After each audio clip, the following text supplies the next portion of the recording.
ASMR, back with another video. In this video, I want to go over some common and not so common causes of fainting or passing out. So the medical terminology for fainting is called syncope, and we'll go over some common causes of them. So, in general, syncope is the transient loss of consciousness due to a lack of blood flow to the brain. And the key word here is transient because it is not permanent. It is typically temporary, and that is because of the lack of blood flow to the brain. The etiology or the cause of syncope can be categorized based on several underlying mechanisms. You have the cardiovascular mechanism, neurological mechanism, metabolic mechanism, or even psychogenic mechanism. And overall, the reason why we need to know the different causes is because it can help to guide the management of cases where syncope is involved. So let's dig deeper into the different causes. So the first type of causes include cardiovascular causes, and specifically the type of syncope that can be involved in this case is vasovagal syncope. This is also known as neurocardiogenic syncope, and it happens to be the most common form of syncope, and it is because it occurs due to an exaggerated vagal response or through insufficient sympathetic response. And so the exaggerated vagal response can also be classified as exaggerated parasympathetic activation. And so what ends up happening in this situation is that there is going to be a drop in heart rate and a systemic vascular resistance. As a result, the patient is going to have hypotension or low blood pressure and reduced cerebral perfusion. Some common triggers for this include emotional stress, pain, prolonged standing, heat exposure, or even seeing blood. And so, the clinical features of this include prodromal or warning symptoms such as lightheadedness, nausea, pallor, and diaphoresis. Now, the loss of consciousness is typically brief, so it's about less than 1 to 2 minutes, and fortunately the person or the patient can usually recover quickly after lying down, as lying down can help improve blood flow to the brain. Some risk factors to watch out for include young age, the female gender, history of recurrent syncope, and dehydration. For management, there are conservative measures like fluid intake, salt loading, and physical counterpressure maneuvers. And these management strategies are utilized to improve venous return. For example, the hand grip can help to increase outer load, and along with the leg crossing. And then in refractory cases, or if syncope arises again, beta blockers or selective serotonin reuptake inhibitors, or SSRIs, may be used. Next, we have orthostatic hypotension. This results from a failure of the body's autonomic reflexes to maintain blood pressure when transitioning to an upright posture from a prone or sitting posture. So, this type of hypotension can occur due to reduced blood volume, impaired sympathetic tone, or medication side effects. The diagnostic criteria for orthostatic hypotension include the following: a drop in systolic blood pressure greater than 20 millimeters of mercury, or a diastolic blood pressure greater than 10 millimeters of mercury,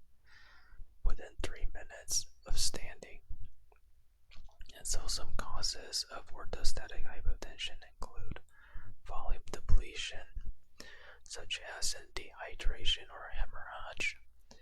Medication can also be involved, such as diuretics or antihypertensive or antidepressant medications.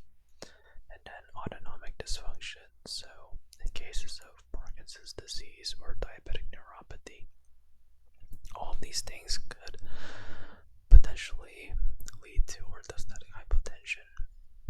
And so management for this include treating the underlying cause through fluid resuscitation and reducing the medications that could be causing this. Other measures include increasing fluid and salt intake, using compression stockings, and elevating the head of the bed. And if such hypotension reoccurs, you could utilize fludrocortisone or midodrine as possible medications to manage this. This is because the fludrocortisone or midodrine are alpha agonists, so they can help to maintain blood pressure, especially when the patient is standing. Next, we have arrhythmias. This is due to a sudden arrhythmia or loss of regular rhythm, and this can lead to hemodynamic instability and inadequate cerebral perfusion. Be sure to note that arrhythmia can be either too fast of a heartbeat or too slow of a heartbeat. So, in cases of bradycardia or slow heartbeat, conditions like sick sinus syndrome, heart block, or asystole can result in a slow heart rate that is insufficient to maintain cerebral perfusion, thus leading to syncope. In tachycardia, cases of supraventricular tachycardia, ventricular tachycardia, and atrial fibrillation with rapid ventricular response can also lead to poor cardiac output. So these two types of arrhythmias are dangerous, and the risk factors for arrhythmias include structural heart disease, electrolyte abnormalities, and even drug use, such as if the patient is on digoxin. And some clinical features to note include the fact that syncope could typically occur suddenly with or without prodromal symptoms, and some associated symptoms can include palpitations or chest pain. For management, you would utilize acute treatment that would stabilize the patient. So, for example, if a patient has bradycardia, give them atropine, and if they have tachycardia, consider utilizing cardioversion therapy. For long-term management, you'll have to trace the underlying feature or cause of arrhythmia, and so you might have to utilize pacemaker for the sick sinus syndrome cases, some antiarrhythmic drugs, or even catheter ablation if the patient has supraventricular tachycardia. Another possible cause of syncope include structural heart diseases, and this time it involves mechanical obstructions or impaired myocardial function that may ultimately prevent adequate blood flow to the brain. So, one classic example is aortic stenosis, which involves a severe narrowing of the aortic valve, which leads to reduced stroke volume and decreased cerebral perfusion, especially during periods of increased demand. We also have hypertrophic cardiomyopathy, which involves thickened interventricular septum that could obstruct the left ventricular outflow, thereby reducing cardiac output during exercise or stress. We also have myocardial infarction or even heart failure. Once again, these two things can also lead to reduced cardiac output due to impaired contractility of the heart. And so some clinical features to watch out for include syncope that can be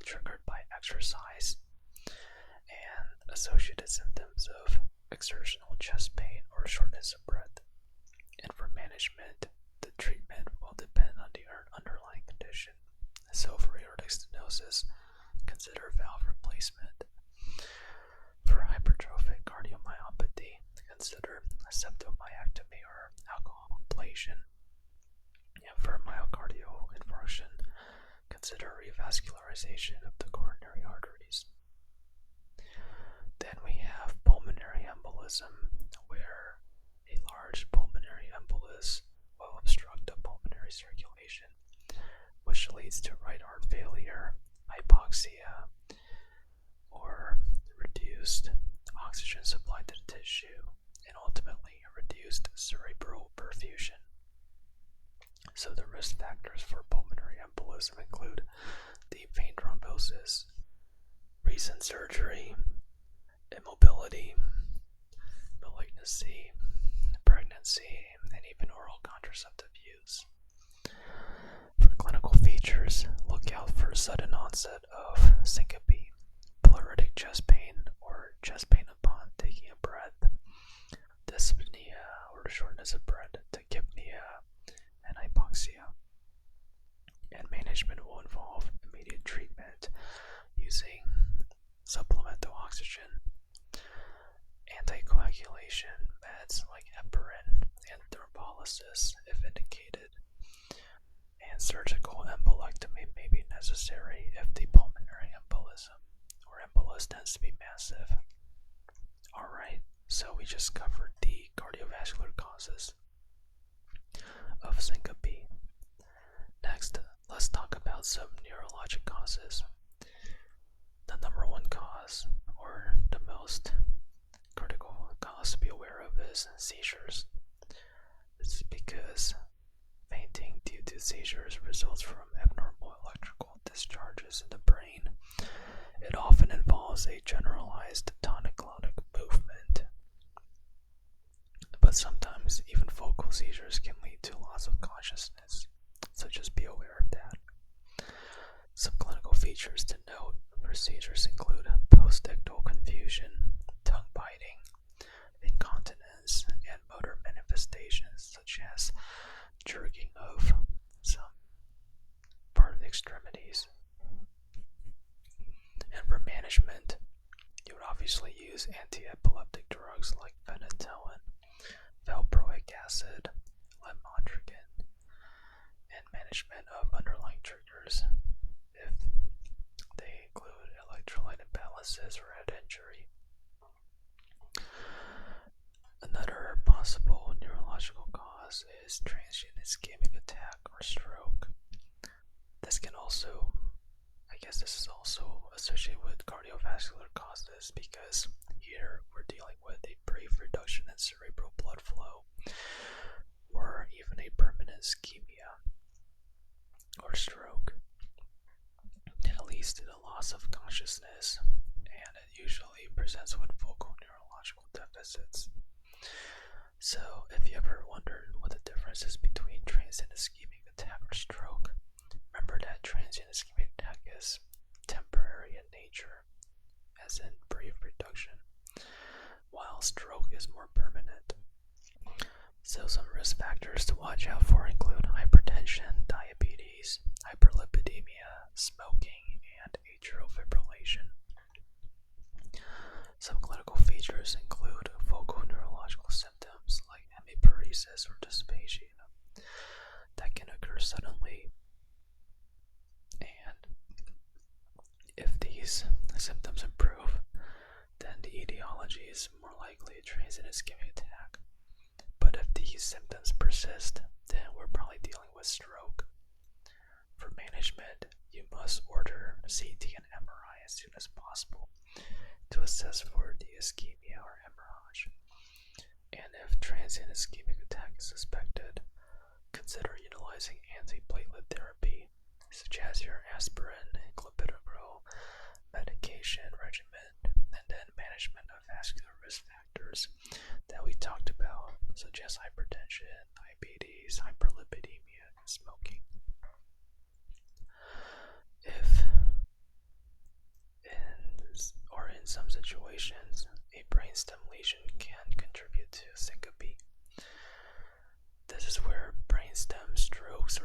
factors can impair the brain's ability to regulate autonomic functions like blood pressure and heart rate, thus leading to syncope.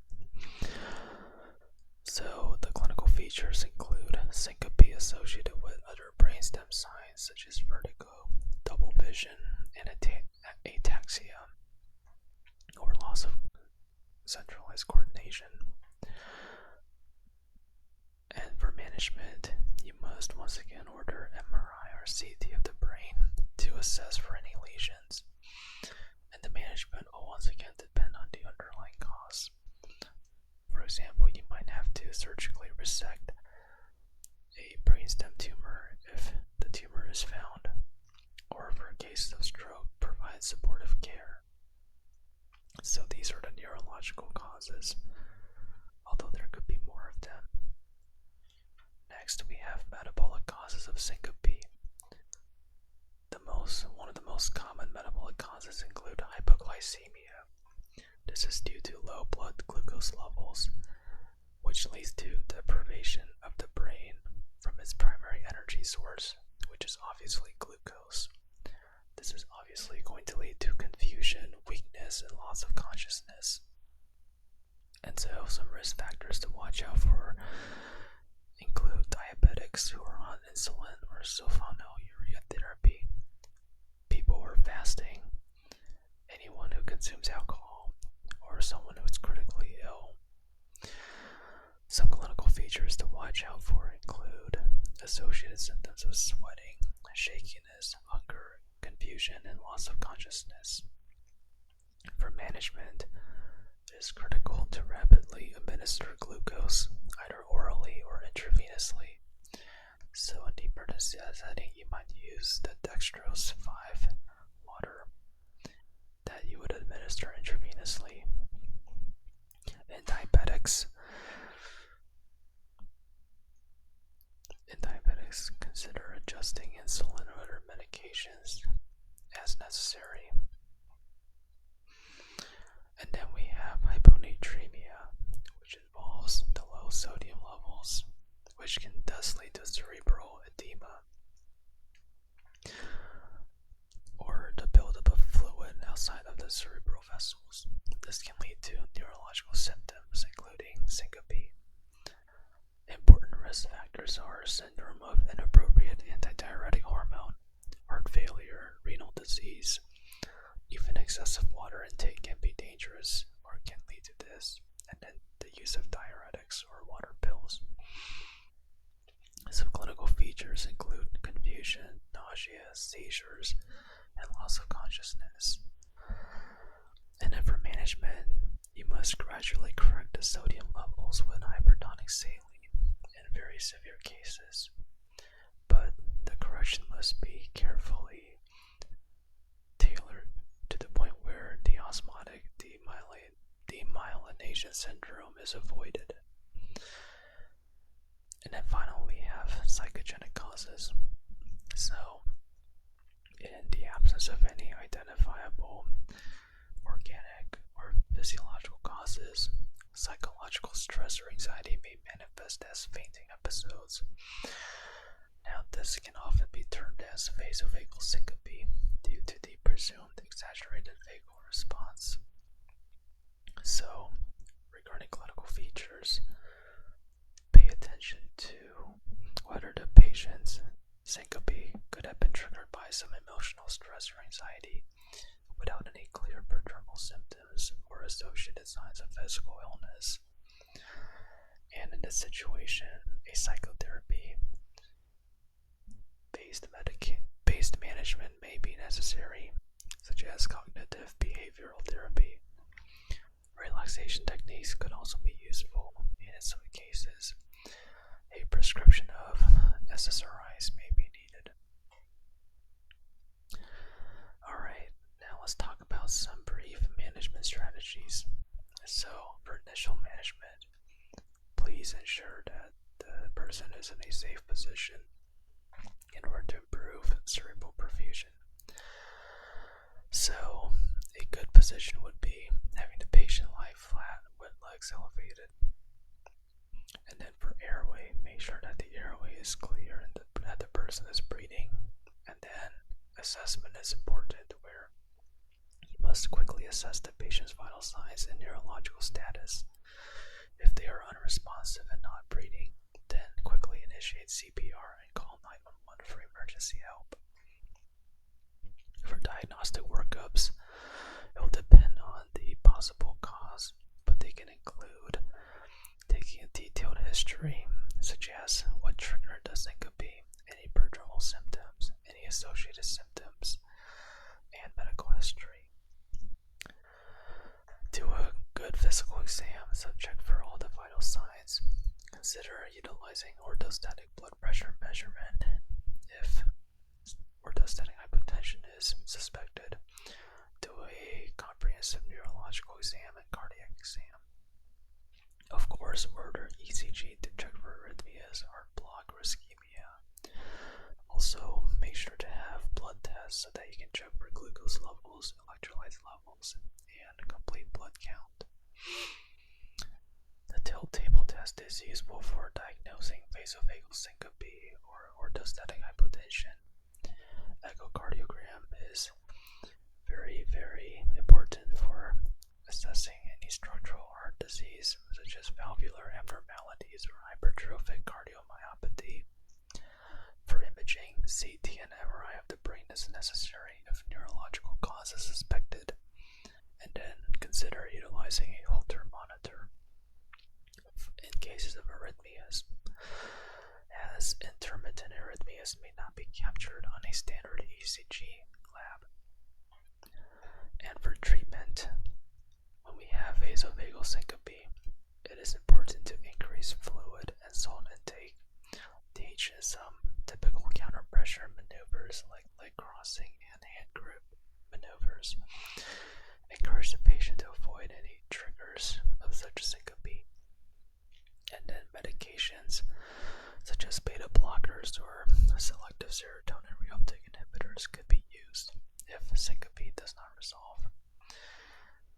For arrhythmias, if the arrhythmia is acute in nature, treat with medications like atropine for bradycardia or amiodarone for ventricular tachycardia. And then electrocardioversion may be necessary, and sometimes even pacemaker implantation. For cases of seizures, obviously use anticonvulsants like phenytoin and valproic acid, along with managing some underlying cause. For structural heart disease, consider utilizing surgical or percutaneous interventions, such as valve replacement and aortic stenosis or septomyectomy. For hypoglycemia, obviously, make sure to immediately administer glucose for replacement, and then for diabetic patients, consider adjusting any medication-based therapy. And then for transient ischemic attack or stroke, you must utilize immediate thrombolysis for stroke, and then also consider antiplatelet therapy and management of some vascular risk factors like hypertension, diabetes, hyperlipidemia, etc. So, to summarize, the differential diagnosis of syncope is broad. It can be due to several possible causes, like cardiovascular, neurological, metabolic, and psychogenic causes. That is why a systemic evaluation, which consists of detailed history, physical exam, and appropriate diagnostic tests, is important to determine the cause of the syncope. And then from there, you can consider some recommended management strategies to help resolve the syncope. And they can range from lifestyle changes and other conservative measures to urgent interventions like medication, surgery, or resuscitation. So that is it for today's video. I hope you found this video somewhat educational. Feel free to comment down below any other important details I missed, or any clarifications or corrections that need to be made regarding my explanation.